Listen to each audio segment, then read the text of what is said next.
Traité sur le pouvoir et la primauté du pape, 1537, réfutation des thèses adverses. Première partie, sur la primauté de l'évêque de Rome. A. Par l'Évangile. Nous démontrerons donc d'abord par l'Évangile que l'évêque de Rome n'a pas de supériorité de droit divin sur les autres évêques et pasteurs. Luc 22, le Christ interdit expressément une domination entre les apôtres. La question dont ceux-ci discutaient était la suivante: le Christ ayant parlé de sa passion, qui serait leur chef et, pour ainsi dire, le vicaire du Christ absent? Alors, le Christ blâme cette erreur des apôtres, il enseigne qu'il n'y aura pas entre eux de domination ou de supériorité, mais que les apôtres seront envoyés à égalité vers le ministère commun de l'Évangile.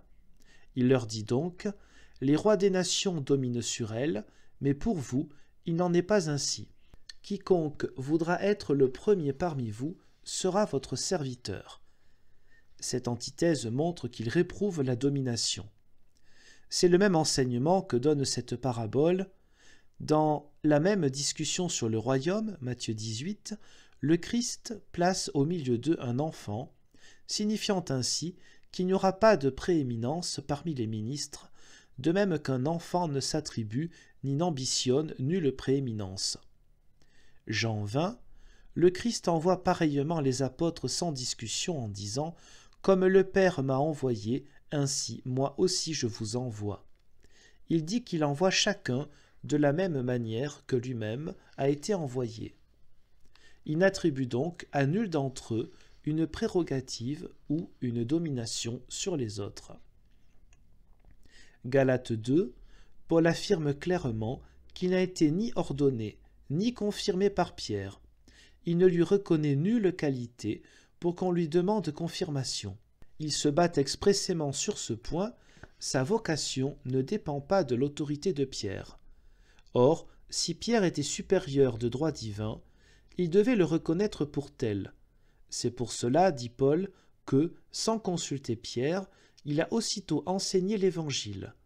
De même, peu importe ce qu'étaient ceux qui semblaient être quelque chose, Dieu ne fait pas exception de personne. Référence à Galates 2,6. De même encore, ceux qui semblaient être quelque chose ne m'ont donné aucun mandat. Paul témoigne donc clairement qu'il n'a pas voulu requérir la confirmation de Pierre, même lorsqu'il est venu le voir. Il enseigne que l'autorité du ministère dépend de la parole de Dieu, que Pierre n'était pas supérieur aux autres apôtres et que l'ordination ou la confirmation du seul Pierre n'était pas requise. 1 Corinthiens 3, Paul met les ministres à égalité et enseigne que l'Église a la supériorité sur les ministres. C'est pourquoi il n'attribue pas à Pierre une supériorité ou une domination sur les autres ministres. C'est ainsi qu'il dit: « Tout est à vous, soit Paul, soit Apollos, soit Képhas. » Que ni Pierre ni les autres ministres n'assument une supériorité sur l'Église, qu'ils ne surchargent pas l'Église de tradition, que l'autorité de personne ne surpasse la parole, que l'autorité de Képhas ne soit pas placée devant celle des autres apôtres.